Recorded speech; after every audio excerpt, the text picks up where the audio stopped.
عن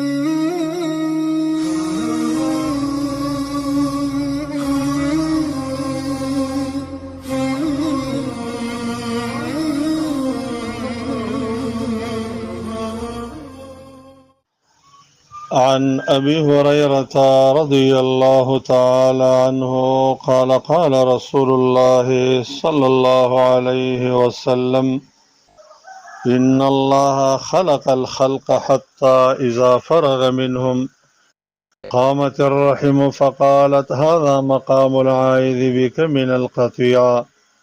قال نعم أما ترضين أن أصل من وصلك وأقطع من قطعك. أخرجه البخاري ومسلم.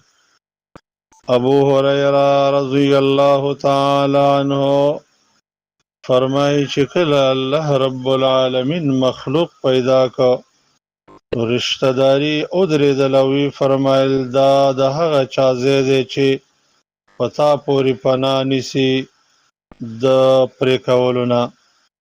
معنا زه د دې دپاره راغلی یم چې یا الله تا پورې پناه نیسم چې ما څوک پرې نه کي. الله رب العالمین ورته وفرمایل ته په دې باندې نه راضي کېږي چې چا ته پیوسته کولې هغه انسان به زه د خپل ځان خپل رحمت سره پیوسته کوم او چې چا ته پرې کولې هغه به زه د خپل رحمت نه پرې کوم.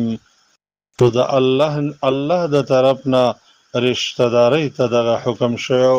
نو که یو سړی غواړي چې زه د الله د رحمت سره ځان پیوسته کم او د الله د رحمت مستحق جوړ شم رشتہ داری دې قایم ساتي.